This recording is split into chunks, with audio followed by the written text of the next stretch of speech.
King TV இன்டர்வியூவில் தலைவரை பற்றி ஒரு நண்பர் பேசியிருந்தார். ரொம்ப சூப்பராக பேசியிருந்தார். அவர் பெயர் கூட எனக்கு தெரில. சரி, அவர் பேசின விஷயம் கண்டிப்பாக தலைவரோட ரசிகர்கள் எல்லாருமே பார்க்க வேண்டிய, கேட்க வேண்டிய ஒரு விஷயம். அவர் என்ன சொல்கிறார் அப்படின்னா, இப்போ சமீபத்தில் தலைவர் ஏர்போர்ட்டுக்கு போகும்போது அங்கே தலைவர்கிட்ட இந்த மண் சரிவில் 7 பேர் இறந்துட்டாங்களே அப்படின்னு கேட்டாங்க இல்லையா. அதுக்கு தலைவர்ன்ட்டு எப்போ அப்படின்னு கேட்டு ஷாக் ஆனாங்க. கூடவே ஓ மை காட் சாரி அப்படின்னு சொல்லிட்டு கிளம்புனாங்க. இதை நிறைய பேர் விமர்சனம் பண்ணிட்டு இருந்தாங்க.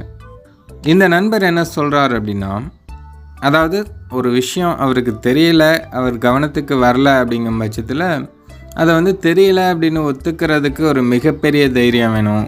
அது ரஜினி சார்கிட்ட மட்டும்தான் இருக்குது. ஒரு விஷயம் தெரியலன்னு சொல்லக்கூடிய தைரியமே அவர் ஒருத்தர் தான். தெரியாதுன்றதை இத்தனை பேர் பாக்குறீங்கல்ல, இத்தனை மீடியா பாக்குதுல, நான் பேசுற டாபிக்கா போகும் தெரிஞ்சு கூட தெரியலன்ற விஷயத்த ஒத்துக்கிறாரு அப்படின்னா அது கூட எப்படி மீம்ஸ் தெரியுது. இந்த விஷயம் அப்படின்னு இல்லை, எல்லா விஷயத்துலையுமே அவர் உண்மையை மட்டும்தான் பேசுகிறாரு. அவருக்கு தெரிஞ்சால் மட்டும்தான் அதை பற்றி பேசுகிறாரு. மற்றபடி அவர் தெரியல அப்படிங்கிற பட்சத்தில் தெரியல அப்படின்னு ஓப்பனாக ஒத்துக்கிறாரு. இத்தனை பேர் நம்மளை பார்ப்பாங்க, இது கண்டென்ட் ஆகும், நிறைய பேர் விமர்சனம் பண்ணுவாங்க அப்படிங்கிறத பற்றிலாம் அவருக்கு துளியும் கவலை கிடையாது. உண்மையை மட்டுமே பேசக்கூடிய நபர் அவர். இதே போல் தான் விஜயகாந்த் சாரும் பேசுவார். அப்போ எல்லாரும் மீடியாவில் ட்ரோல் பண்ணிவிட்டு காமெடி பண்ணிகிட்டு இருந்தாங்க. இப்போ அவர் இல்லாதப்போ அவரை பற்றி பெருமையாக பேசுகிறாங்க.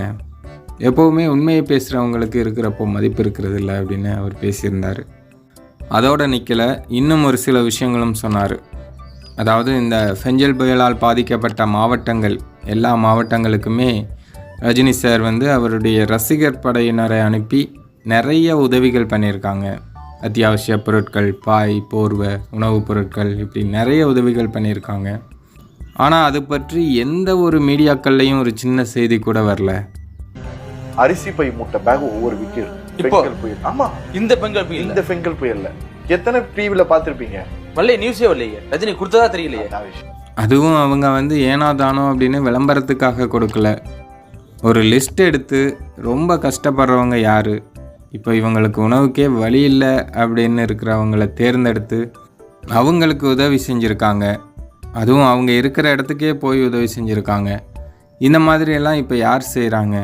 எல்லாம் விளம்பரத்துக்காக யாரோ ஒரு 4 பேரை கூப்பிட்டு பொருட்களை கொடுத்து ஃபோட்டோ எடுத்துகிட்டு அனுப்பிடுறாங்க.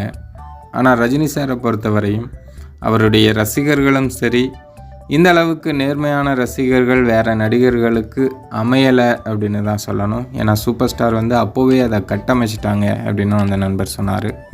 அவர் சொல்கிறது 100% கரெக்டு தான். உண்மையிலேயே பாதிக்கப்பட்டு அடிப்படை வசதிகள் கூட கஷ்டப்படாமல் இருந்தாங்கன்னா சைலண்டா போய் ஒரு பைக்ல போய் அப்படியே எடுத்துட்டு அதை வீட்டுல வச்சுட்டு நம்ம பார்த்துக்கிட்டோம் கொடுத்துருவோம். இதை விஜய் பண்ணியிருந்தானே பெரிய அரசியலா மாறி இருக்குமே.